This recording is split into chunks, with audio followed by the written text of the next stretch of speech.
बड़े सवाना के बीच, जहां सूरज एक लोहार के हथौड़े की ताकत से चमक रहा था, वहां दो बड़े शेर रहते थे। उनके नाम झारू और किवो थे। झारू बहुत बड़ा शेर था। उसकी गर्दन के बाल तूफान के बाद की धरती जितने काले थे और उसकी दहाड़ से अकेशिया के पेड़ों से पत्ते तक हिल जाते थे।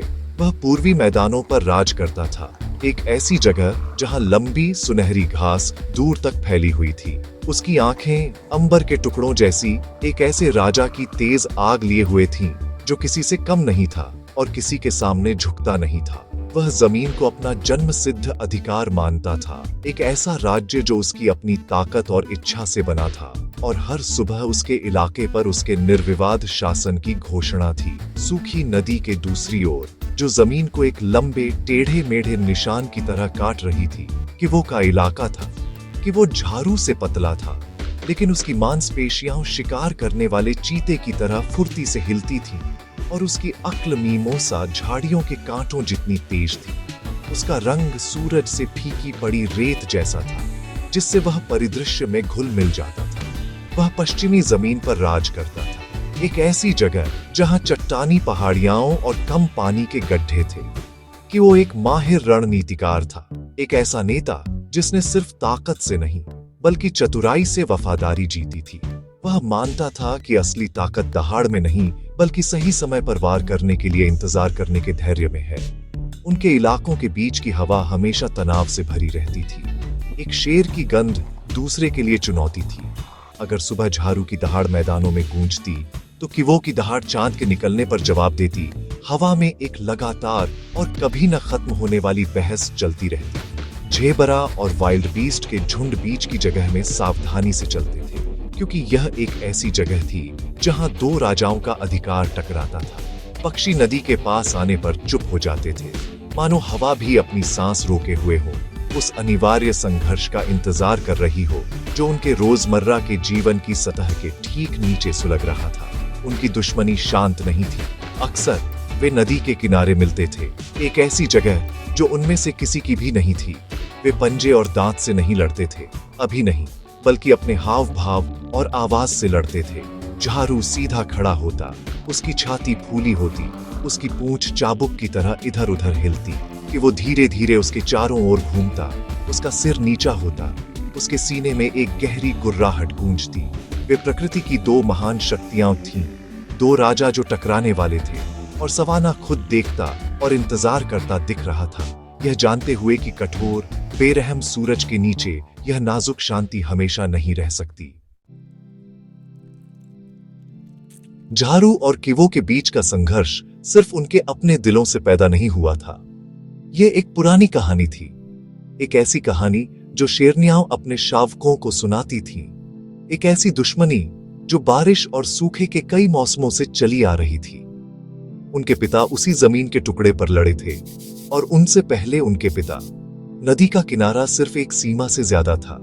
यह एक प्राचीन और कड़वे इतिहास का प्रतीक था।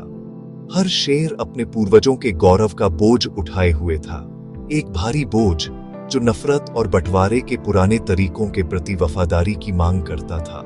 दोनों झुंडों के बड़े बुजुर्ग जीती हुई लड़ाइयों और खोए हुए इलाकों की बातें करते थे, हर बार सुनाने पर दुश्मनी की आग को और भड़काते थे। झारू का झुंड, पीपल ऑफ द डॉन, मानता था कि पूरा सवाना उनके पहले पूर्वज को आकाश की आत्मा ने दिया था। वे किवो के झुंड, पीपल ऑफ द डस्क को घुसपैठिए मानते थे, ऐसे नए आने वाले जिन्होंने सबसे कीमती पानी के गड्ढे और सबसे छायादार आराम करने की जगहें चुरा ली थी।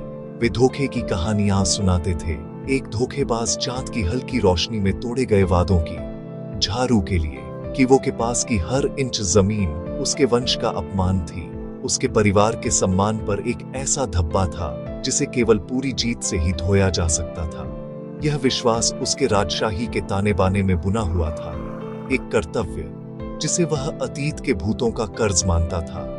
किवो के झुंड के पास बदले में इतिहास का अपना संस्करण था। वे बहुत पहले एक बड़े अकाल से अधिक हरे भरे इलाकों से भगाए जाने और सिर्फ अपनी इच्छा शक्ति और सहन शक्ति से पश्चिम में एक नया घर खोजने की बात करते थे। वे झारू के झुंड को अहंकारी और लालची मानते थे, जो धरती की प्रचुरता को साझा करने को तैयार नहीं थे। वे अपने पूर्वजों के साहस की कहानियां सुनाते थे, जिन्होंने कठोर चट्टानी इलाके से जीवन बनाया था, जिसे पीपल ऑफ द डॉन ने बेकार माना था। कि वो के लिए अपने इलाके की रक्षा करना अस्तित्व और न्याय का मामला था, एक प्रतिद्वंद्वी के खिलाफ अपने लोगों के लचीलेपन का प्रमाण था, जो सब कुछ अपने लिए चाहता था। इस ऐतिहासिक संघर्ष ने उस जमीन को ही जहरीला कर दिया था जिस पर वे चलते थे। शावकों को नदी के दूसरी ओर के शेरों से डरने और नफरत करने की शिक्षा दी जाती थी।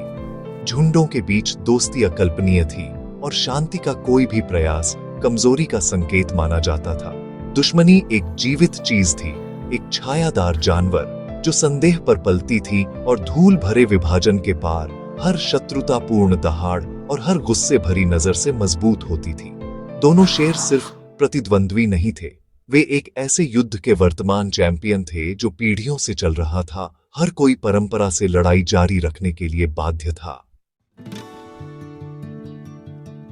एक दिन सूखे मौसम के सबसे सूखे हिस्से में आसमान एक अजीब और अशुभ नारंगी रंग का हो गया। उत्तर से एक तेज और गर्म हवा चलने लगी, अपने साथ धुआं और राख की गंध ला रही थी। ये जंगल की आग की गंध थी, सवाना का महान शोधक और विनाशक। पहले यह एक दूर का खतरा था, क्षितिज पर एक काला धब्बा, लेकिन हवा लगातार चल रही थी और जल्द ही वह धब्बा आग की एक ऊंची दीवार में बदल गया, जो मैदानों में किसी भी जानवर की तुलना में तेजी से दौड़ रही थी। आग को इलाकों या सीमाओं की परवाह नहीं थी, उसने झारू और कीवो की जमीनों को बराबर भयानक भूख से निगल लिया।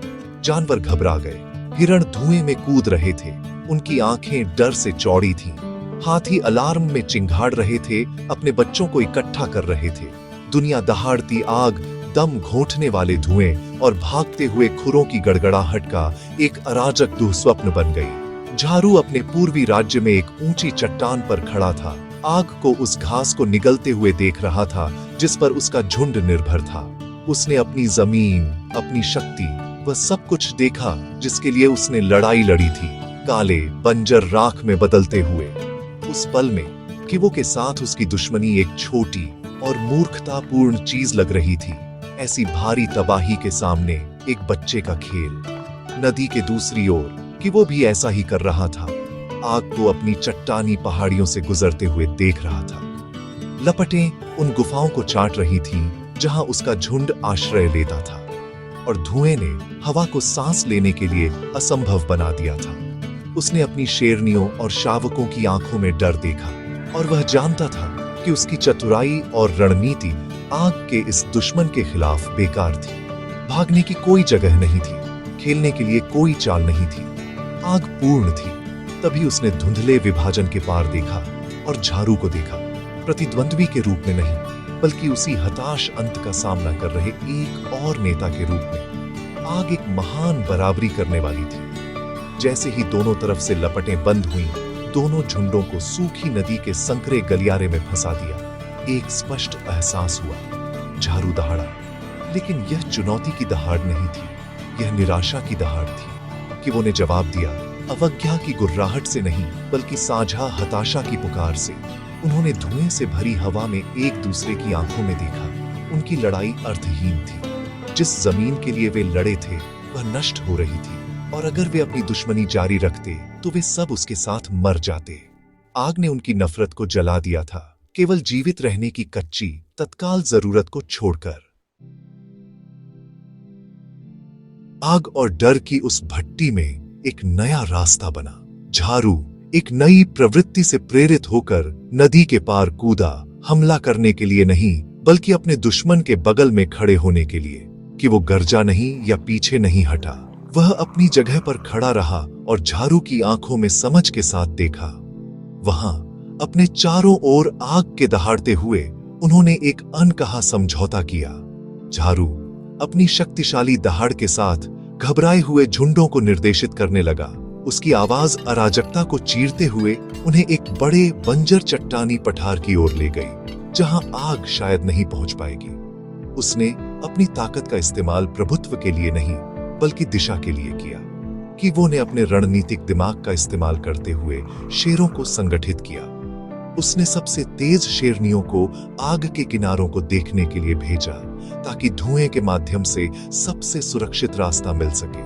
उसने दूसरों को डरे हुए शावकों और बड़े शेरों को आगे बढ़ाने का निर्देश दिया, यह सुनिश्चित करते हुए कि कोई पीछे न छूटे। उसने बड़ी तस्वीर देखी, भागने का रास्ता, जबकि झारू ने इसे संभव बनाने के लिए कच्ची शक्ति प्रदान की। उन्होंने पूर्ण सामंजस्य में काम किया। उनके कौशल एक दूसरे के पूरक थे, जैसे कि वे इस पल के लिए अपने पूरे जीवन भर प्रशिक्षण ले रहे थे। दोनों झुंड, जो कभी कट्टर दुश्मन थे, अब एक साथ चले, आग के खिलाफ एक एकल एकीकृत शक्ति। साथ में उन्होंने संयुक्त झुंडों और अन्य जानवरों के एक निशान को बड़े चट्टानी पठार की सुरक्षा के लिए नेतृत्व किया। वे लंबी भयानक रात भर वहीं दुबके रहे, क्योंकि आग उनके चारों ओर भड़क रही थी। उसकी गर्मी एक लगातार दबाव वाला खतरा थी, लेकिन वे एक साथ थे। झारू और किवो कंधे से कंधा मिलाकर खड़े थे, अपने लोगों पर एक शांत चौकस पहरा दे रहे थे। उन्होंने दूसरे झुंड के शावकों को देखा, भविष्य के दुश्मनों के रूप में नहीं, बल्कि सिर्फ उन शावकों के रूप में जिन्हें सुरक्षा की आवश्यकता थी। पुरानी नफरत आग से जल गई थी और उसकी जगह सम्मान और साझा अस्तित्व का एक बंधन मजबूत होना शुरू हो गया था। जब अगली सुबह सूरज निकला तो उसने एक बदली हुई दुनिया का खुलासा किया। जमीन काली और धुआंधार थी, लेकिन शांत थी। आग गुजर चुकी थी। नए दिन की शांत रोशनी में झारू और कीवो ने अपने झुंडों को देखा, जो अब आपस में मिल गए थे और एक साथ आराम कर रहे थे। वे अब प्रतिद्वंद्वी नहीं थे, वे भाई थे, आग के दिल में गढ़े हुए। वे समझ गए कि उनकी ताकत विभाजन में नहीं, बल्कि एकता में थी। उस दिन से उन्होंने सवाना पर एक साथ शासन किया।